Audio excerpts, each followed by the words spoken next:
That's part of the list, job at 13 Central. 5 George K. 5 George K. 5 George K. 496 Broadway between Williams and 10-4. Amid several ongoing sexual misconduct lawsuits and a reported federal investigation, embroiled music hitmaker Sean Diddy Combs seemingly has no care in the world. But his recent summer activities have peeved his accusers, as their lawyers are slamming Combs as they send an ominous message more could lie ahead for the rapper and producer. It feels to me like he's trying to portray this feeling of nonchalance because he doesn't want people to think that he's nervous. Perhaps he thinks it's going to make him look better, make him look innocent, if he doesn't appear to be concerned. But to those people who don't believe him anyway, that just comes across as uncaring and arrogant. Since swimming in the ongoing lawsuits and with his public reputation taking a huge blow since, recent photos of the mogul show him white water rafting in Wyoming, showing off his private jet, as well as biking around South Beach, Florida.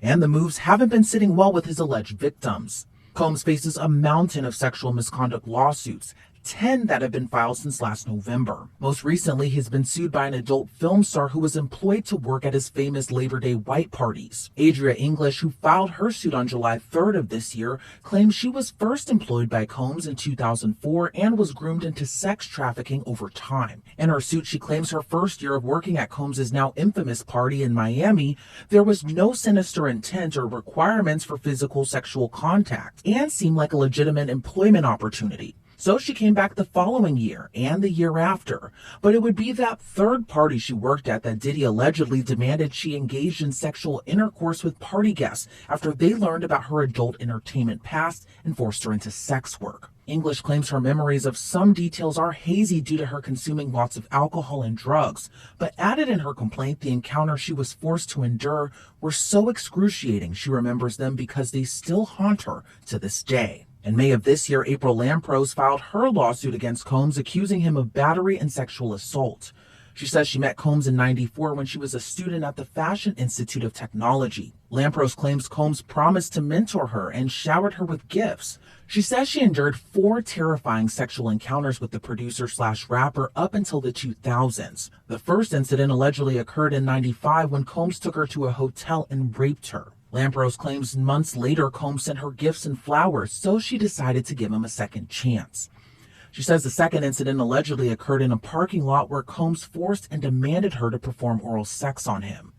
Then in '96, Lamprose claims Combs forced her and his former girlfriend, who happens to be the mother of 4 of his children, to take ecstasy and have sex with each other, where Combs allegedly pleasured himself and then raped Lamprose. Lamprose says the 4th incident occurred at the end of 2000 when Combs was dating Jennifer Lopez. Years later, at an event in 2023, Lamprose claims a man informed the person she was with at the event that he had seen a tape of Lamprose having sex with Combs that was filmed without her consent. 2 days prior to Lamprose's suit being filed, Crystal McKinney also filed a suit against Diddy. She claims she met Diddy at a New York Fashion Week event when she was a 22-year-old model. In the suit, McKinney says Combs told her he would help advance her career. And later that same night, she alleges she met Combs at a studio where he gave her a lace joint, alcohol, then followed her into a bathroom and forced her to perform oral sex on him. After the alleged assault, McKinney believes Combs blackballed her in the modeling industry. She says she's since suffered depression and even attempted suicide. Then there's the Rodney Jones Jr. suit filed in federal court in February of this year that accuses Combs and the people who work with him of being part of an illegal racketeering enterprise. Jones alleges in his complaint Combs reached out to him in 2022 to help him produce songs for his latest album. But Jones claims that the work went far beyond him producing. He claims he was tasked with getting drugs and soliciting sex workers. Jones alleges Combs would often threaten to inflict bodily harm on him if he didn't comply with his demands, and accuses him of sexual harassment and assault for allegedly grabbing him without his consent and forcing him to work while Combs paraded around naked. Then there's the suit filed by a woman under the moniker Jane Doe, which was filed in December of 2023. Doe alleges she was gang raped and sex trafficked by Combs and former Bad Boy Records president Harve Pierre when she was just 17 years old and in the 11th grade. She claims she met Pierre in a Detroit lounge and he told her he was best friends with Combs. Doe says Combs then convinced her to fly on a private jet with Pierre and a third assailant to New York City. She alleges when she was taken to Combs' studio, she was given drugs and alcohol and subsequently gang raped at the studio by Combs, Pierre, and the third assailant. Combs and Pierre have denied the allegations against them. Liza Gardner filed her lawsuit against Combs and R&B singer Aaron Hall in November of 2023, alleging the two forced her to have sex with them against her will when she was 16 years old. She claims she met Combs and Hall at a Jodeci album release event in New York City. Combs allegedly invited Gardner and her friend to Hall's apartment for an after-party, and it was there that Combs coerced her into having sex with him. In the suit, Gardner claims she was getting dressed after. Hall barged into the room, pinned her down, and allegedly forced her to have sex with him. The day after the assault, Gardner alleges that Combs came to her home and began assaulting and choking her to the point she passed out. On the same day Gardner's suit was filed, another suit was filed, this one by Joy Dickerson-Neal. In her suit, Dickerson-Neal says that she met Combs after she appeared in a music video with him while she was a student at Syracuse University. She claims she agreed to go out to dinner with the rapper and producer in January of '91.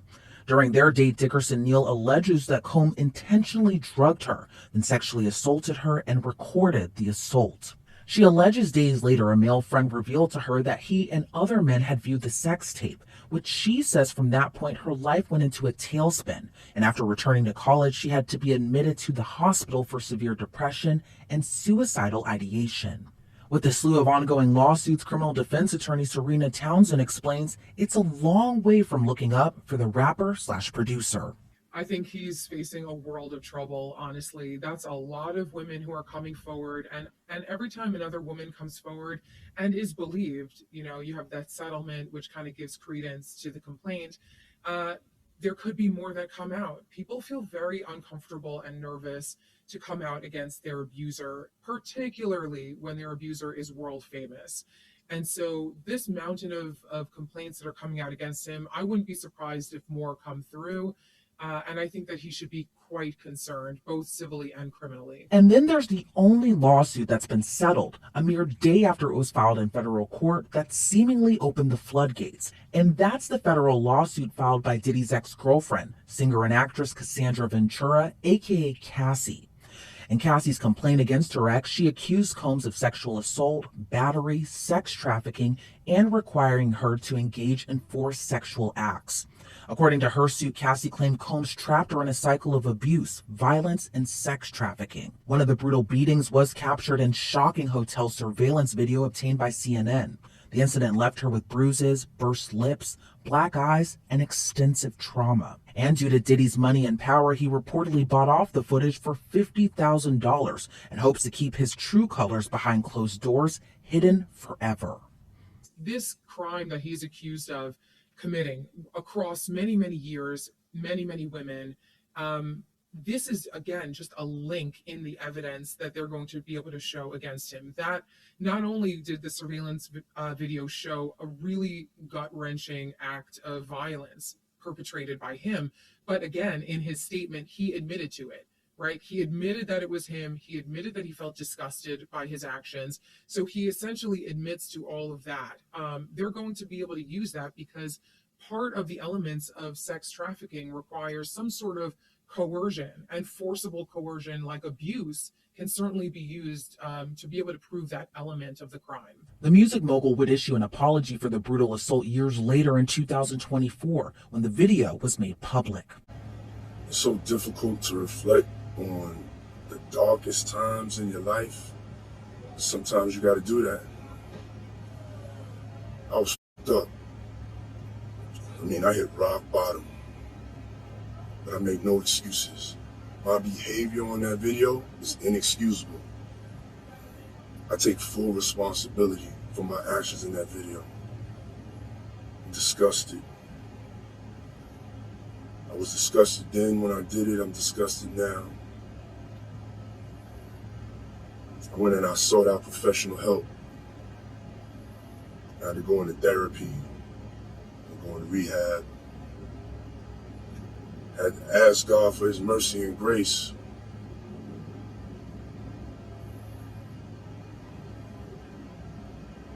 I'm so sorry.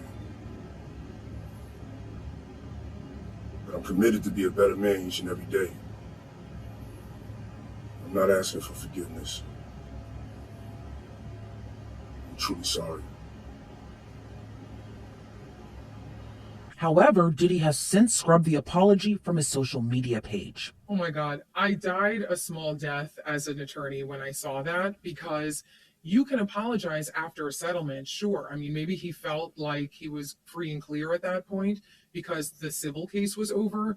But knowing that there's all these accusers and potentially an indictment coming down criminally that maybe can be tied to the Cassie incident. I mean, even if the incident occurred a long time ago, if there's an ongoing crime that he's occurring, like trafficking, where Cassie is just one link in the full trafficking experience, if you will, or crime, he could be held liable criminally for that. And that can be used as an admission of guilt in that criminal case. I think it was very foolish for him to put something out like that publicly. But the brutal video would just be one glimpse into Cassie's then life with Diddy, who she was also signed to at the time. According to Cassie's suit, drugs were a consistent part of Combs' life, a point that's been made prevalent in the other suits filed against Combs. After photos surfaced of Diddy seemingly enjoying his summer vacation in Wyoming, Cassie's lawyer Douglas Wigder released a statement to TMZ saying, quote, "I don't think whitewater rafting will prepare him for the choppy waters that lie ahead." What a great quote, and it's so true. Listen, a judge and even, people who are watching this are looking for signs of remorse. He's obviously not showing any indication that he's remorseful. And so, yeah, it's a problem, and the choppy waters are coming. When the feds have their claws in you, you can run, but you can't hide. Adria English, Diddy's most recent accuser's attorney, also weighed in saying, quote, "After seeing defendant Combs white water rafting and jetting around on his personal plane, seemingly enjoying life despite all the atrocities he has caused and has been accused of by countless individuals over decades, Miss English is even more motivated to ensure justice prevails." Townsend says it might have suited the mogul best to lay low. I mean, my first piece of advice is to stay out of the public and to keep your mouth shut. I understand if he wanted to try to portray this act of nonchalance because he thought that maybe it would be a good look for him. It's not. It's simply not. And guess what? No matter what you do in public, whether you're contrite, whether you apologize, whether you are acting like you did nothing wrong, it's never going to look good no matter what, because there's always going to be people looking and judging you for your actions. You're either not sorry enough or, you're too sorry that it's an admission of guilt. So best thing to do is let your lawyers be your mouthpiece. Let them take the helm. Let them, portray you as they need to portray you, and do not make any more statements in public. In the midst of the various suits filed against Combs, federal agents raided his home in March as dozens of agents descended upon his Los Angeles and Miami homes. Now, fast forward to July, Diddy is reportedly trying to sell his Los Angeles home, the same one raided by the feds, and reportedly wants $70 million for the mansion. While it's unclear what prompted him to sell the home, multiple reports say Combs is the subject of an ongoing criminal investigation, as a federal grand jury reportedly is hearing evidence about Diddy's alleged crimes and deciding whether there are grounds for an indictment. But Townsend says that indictment could be looming. I think so, simply because of what we're hearing coming out. It's one thing to hear just rumors. It's another thing to hear, a lot of people talking about what's going on. But once search warrants are executed and we start hearing that a grand jury is impaneled and hearing evidence, you are getting closer and closer to an indictment. I mean, in order for them to have requested and received a search warrant and executed that search warrant, they had to have provided probable cause to a judge, probable cause that a crime did in fact occur. And so that's a real problem. We already know that exists. And we also already know that to indict somebody, you only really need about the level of probable cause. And so if they had enough for the search warrant, they probably have enough for an indictment. While Combs hasn't been charged criminally, his reputation has taken a huge hit. Many businesses have either distanced themselves from the mogul or cut ties altogether, and his famous friends have also distanced themselves from him. He was dropped by a powerful law firm in New York City. Last month, Combs returned his key to New York City after a request from Mayor Eric Adams. He also returned his honorary degree from Howard University, where the school also removed Combs from all documents and disbanded Combs' scholarship program. Combs also sold off his stake in Revolt, the media company he founded more than a decade ago. I think that they're just seeing the writing on the wall like the rest of us are, and they're being proactive and smart. These are people who own businesses, and they do not want to be known as somebody who sympathizes with a sex trafficker potentially. Now, sometimes people look, I'm a criminal defense attorney, people do get accused. Even if they do not commit the crime. And it is sad to see the fallout when things like that happen. But on the other hand, I think that these people who own businesses, who have reputations themselves that they would like to maintain, they're looking at this and they're seeing mountains and mountains of potential evidence and accusers. And I think that they're feeling like there's enough there for them to make this decision to cut ties and save themselves, really. While a lot remains unclear on the fate of Sean Diddy Combs, it has been clear that the days of the flamboyant and jovial personality who hosted celeb-packed events and attended multiple red carpets is over, as his now accusers hope to see him face accountability for his alleged abuse that spanned decades. People who have to deal with and live with what happened to these women, you don't ever fully get over that trauma. That's just been known and it's been proven. So I don't think they'll ever be made whole, but there are ways for them to seek that justice, of course, civilly, monetarily, and definitely criminally. For them, they probably really want to see accountability on every level. And so I do hope that these women pursue this matter, and kudos to them for being so brave, because once again, it's hard enough to go up against your abuser, but when that abuser has the kind of resources and popularity and wealth as Diddy, you know that you're the David in the David and Goliath equation. So good for them to be, for being this brave. And I do hope that they continue to have that courage and that they get what they deserve in the end. I really do think, and I've said this before, that people in Diddy's position, we've seen other people like him in the entertainment business, very wealthy people, have acted for so long with impunity without, receiving any sort of accountability for their actions. Sometimes that's why they accumulate so many victims, because they know that nothing's going to happen to them. And I'm glad that the tide is turning. I'm glad that women are finding their voices. And I really do want to see what happens here. I hope that the right thing occurs. I hope that if he did do these heinous acts, that he is held accountable.